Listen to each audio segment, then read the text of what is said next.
I just think that whoever it was, they feel guilty about it.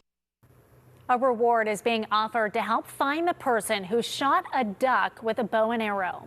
It happened at a popular pond known for its waterfowl in Fayette County, known as Filbert Pond. KDKA's Ricky Sayer spoke to a woman who took action to save the duck. Neighbors tonight are searching for answers after someone shot a duck with a bow and arrow at this pond and left the arrow in the duck, shocking neighbors. Here's the food. The bond between duck and neighbor at Filbert Pond is strong. They're kind of like our pets. So when they found out an arrow had gone through one of their ducks, it felt like the arrow had gone through them. I felt terrible. I felt really bad, and I just felt something needed to be done about it. Neighbor Star Pompora lives just up Filbert Orient Road. I'm an avid hunter myself, and I have a bird dog. We hunt all the time, and I just find it cruel to animals to injure them and leave them injured. And she says whoever did this should have been able to recognize these aren't just any wild ducks. She said it looked like the duck had been shot with a kid's arrow. It was kind of like through its wings, and it went through the whole entire bird. Pompora says they hope the Game Commission removed the arrow Saturday. It was swimming, and everything seemed to be okay. She told us she thinks this is the same bird. We saw it acting differently from other birds Saturday afternoon. Its wing appeared visibly wounded, and it kept its distance from other ducks. I just hope it continues to be okay and there's no infections and it heals up properly. One of their neighbors posted on Facebook offering a reward for information leading to who did this. That neighbor told KDKA they pledged $500. In Facebook comments, people pledged more. I really hope that they find who did this and something gets done about it, because this is wrong and it's extreme animal cruelty, and I just don't go for it. We reached out to the Game Commission for comment and have not yet heard back. Reporting in Redstone Township, Fayette County, Ricky Sayer, KDKA-TV News. Well, we've talked about many sightings of black bears around southwestern Pennsylvania. This time of year, black bear encounters peak because June and July are the bears' mating season. But with all the recent sightings and social media postings, many people want to know more about black bears. Barry Pintar talked with the State Game Commission. Yeah, I'm in the Summer Hill neighborhood of Pittsburgh, one of the most recent locations of a sighting of a black bear. With the advent of social media, we're hearing more and more about people sighting black bears, leading to a lot of questions. What should I do? Why are they here in the first place? Well, the Pennsylvania Game Commission actually has a resource they suggest you use to answer those questions. But before we talk about that, let's talk about some of the most recent sightings. Patty Fowler jumped on her phone right away to warn her Pittsburgh neighbors. She had just seen a black bear in her yard. She was concerned mostly for the neighbors' dogs. So it was shortly after 6 a.m. this morning. I came out to water my garden, and hose in one hand, cup of coffee in the other, and came right around the corner of my house here to see a very large black bear. In Fayette County this weekend, another sighting, this one specifically in Uniontown. You can see the bear throw his paw up on a bird feeder, munching on the bird seed, then ripping the entire birdhouse down. Here's a woman from Gibsonia posting she almost hit a bear while driving on Route 8. And here's video of someone in McCandless who looked out his window only to see a black bear lounging on his deck. It's actually very common. Throughout the years, we always get calls about bears in the Pittsburgh area. That's the PA Game Commission telling us this isn't a new phenomena. Bears aren't suddenly showing up. They've always been here. Social media posts can sometimes make it look like a new phenomenon, but it isn't, and not as dangerous as people think. The important thing is black bear attacks with people are very, very rare. Still, people are becoming more aware and wanting to learn more, so let's talk about how. The Pennsylvania Game Commission has an entire page dedicated to black bears in Pennsylvania, but more importantly, they recommend this resource. It's a site called bearwise.org. If you go to bearwise.org, you can learn all about ways to keep them out of your yard, what to do if you happen to come upon a black bear, ways to keep your pets safe, and many other tips and suggestions of how to live among these often invisible neighbors. Now, if you happen to be asking yourself, why am I not seeing black bears in my neighborhood with all the talk about black bears being all over southwestern Pennsylvania? Well, there's actually no secret to that either. The Pennsylvania Game Commission calls the black bear one of the most secretive animals living in Pennsylvania. Reporting in the Summerhill neighborhood of Pittsburgh, Barry Pintar, KDKA-TV News. Today, the state house passed a bill that would make what's known as gas station heroin illegal in Pennsylvania. The FDA says the substance has been linked to hundreds of overdoses and deaths around the country, including one overdose death in Fayette County in April. I found out why two lawmakers don't support the bill. Tianeptine, better known as gas station heroin, is a highly addictive opioid-like drug not regulated by the FDA. Although it's not approved by the FDA for any medical use, it's being sold in stores and online, putting Pennsylvanians at risk. House Bill 377 would prohibit the manufacture, delivery, or possession of the drug with intent to manufacture or deliver. The bill would make it a felony with up to 5 years in prison or a fine of up to $15,000.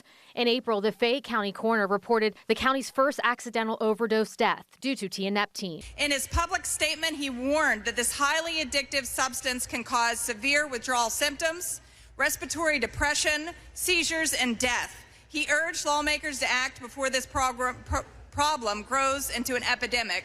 State Representative Charity Grimm-Krupa of Fayette County is a co-sponsor of the bill. She spoke on the House floor, urging all members to vote for it. Members, this is not a partisan issue. Protecting our communities and saving lives should unite us all. Two Democratic representatives serving Allegheny County were the only ones to vote no, including Representative Emily Kincaid. She tells me she thinks prohibiting tianeptine from being sold or distributed will help, but she thinks criminalizing people for possessing it does not help. The Drug Control Act is very much a sledgehammer and not a chisel, and we know that criminalizing substance use disorder is not effective in actually treating it. And the Drug Control Act, the mere possession of a controlled substance that's covered under the act is a felony, and it's up to 5 years in prison. And we know that that does not work to address drug issues in our community. Her hope is that they can tackle controlled substances with a more nuanced approach. So I think that we need to go back to the mere possession portion of the Drug Control Act and actually, lighten that sentence and address that piece of it so that we can be treating substance use disorder the way that it should be treated, which is a health problem and not a criminal problem. The bill now goes to the state Senate. A Baden woman says she is lucky to be alive tonight after what police describe as an attempted kidnapping steps from her own front door. Investigators say a stranger grabbed her, tried to drag her into an apartment, and wouldn't let go until neighbors rushed in to stop him. Now the woman who lived through those terrifying moments is sharing her story with our Shelley Bortz, who is live at the Beaver Valley Regional Police Department. Hey, Shelley. Hey, Megan, police here tell us the victim and suspect had never met before. Now, the woman tells us she was simply sitting on her front porch when a stranger walked up and started talking with her. Now, what happened next left her injured, terrified, and wondering what would have happened had nearby neighbors not heard her cries for help. It happened so quick. I just couldn't comprehend what was happening. I was just thinking, what is going on? What happened on this Baden porch lasted only minutes, but for the woman who lived through it, the fear, she says, will never go away. The victim asked not to show her face for safety reasons. She tells us she was sitting outside her apartment Tuesday when a stranger approached her and started a conversation. Even though she didn't know him, she says she was simply trying to be neighborly. I'm still in shock that something like that could even happen. At random. Just sitting on my porch. According to court documents, 24-year-old Kevin Flores allegedly began asking the woman questions, commenting on her appearance and asking which apartment was hers. Police say Flores then checked to see if the screen door was unlocked, and then he suddenly wrapped his arms around the woman from behind and began dragging her toward the apartment. He flung both my doors open and then turned around and grabbed me and dragged me into the house. And he's not a very big person at all. The woman says she fought Flores all the way into her apartment, where the struggle continued until neighbors heard the commotion and ran to help. She says they pulled him away from her and held him until officers arrived. The woman calls those neighbors heroes and believes they prevented something far worse from happening. Very thankful. Like I said, I don't know what he would have done. Like I said, they got him off me. Now, police arrested Flores at the scene. He is now charged with attempted kidnapping, unlawful restraint, false imprisonment, simple assault, as a list of other offenses. Reporting live tonight in Conway, Beaver County. Shelley Boards, KDKA-TV News. A Pittsburgh city councilman says is trying to find a solution to teen takeovers, which are happening all across the country. Yeah, this comes after police broke up a crowd of several hundred teenagers in East Liberty yesterday. Chris Hoffman is live at Pittsburgh Police Headquarters with more on what's going on. Chris. Ken and Megan, Pittsburgh police say some of those teens became disorderly and some were even fighting. So that's why City Councilman Kahari Mosley wants to do a safety street team, get that started next week, to prevent these issues from arising into bigger problems. According to investigators, it was around 7:50 Wednesday evening when about 400 teens took over Liberty Green Park in East Liberty. The supervisor says there was a large disorderly crowd and called for help. We hate it. We're sick of it. Lonnie Banks lives across the street from the park with his family and says it only takes a few to turn any large gathering into chaos. You don't know what's going on. They running here, running there. You see them coming from this way, coming from that way, coming from this way. They're just coming from all angles. It's definitely overwhelming for adults and our kids. To break up the gathering, police say they told people to leave 3 times, 10 minutes apart. Police recommended the nearby Target go on a temporary lockdown to prevent the group from entering the store.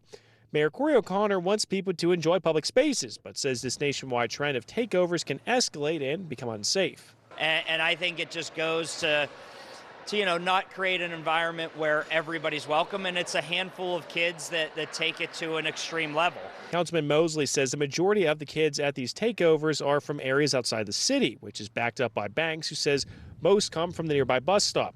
That's why the councilman wants to launch a safety street team to intervene before problems start. I think providing kids with safe spaces, providing them with opportunity is one thing, but then also, making sure that we have accountability in the future as well.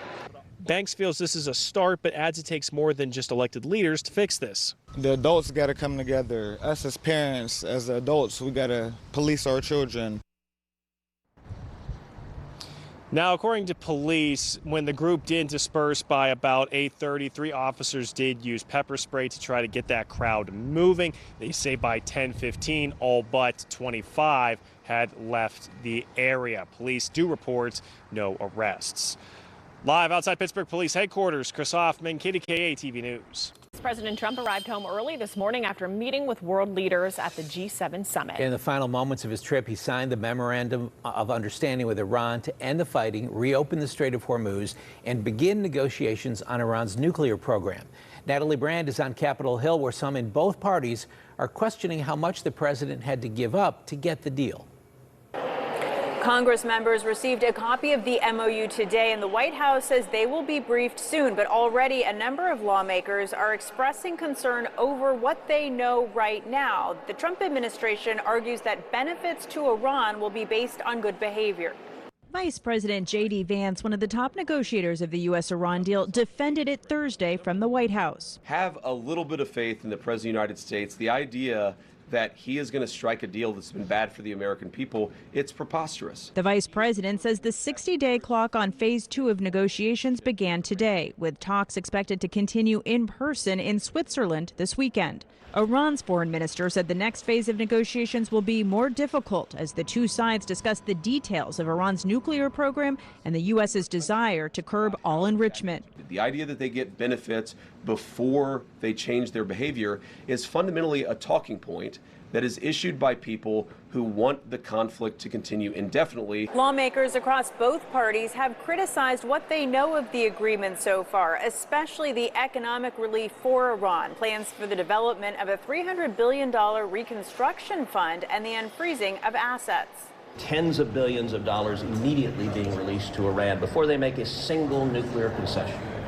I think that's a mistake. The president said in February that he was going to get unconditional surrender. I didn't know it was him getting to his own unconditional surrender. Other lawmakers say they support giving diplomacy a chance. I'm cautiously optimistic. I'm glad the markets are responding well, but the markets are ultimately going to be responding to the details that we all need to see. The national average for a gallon of gas dropped below $4 as additional commercial vessels have now moved through the Strait of Hormuz. U.S. CENTCOM also announced Thursday American forces lifted the naval blockade on Iranian ports. President Trump today on social media said the U.S. is committed to peace and also touted stock market gains. In Iran, the Ayatollah says Iran's president has explicitly stated that if the U.S. seeks, quote, excessive demands in negotiations, their country will not submit to them. In Washington, Natalie Brand, CBS News.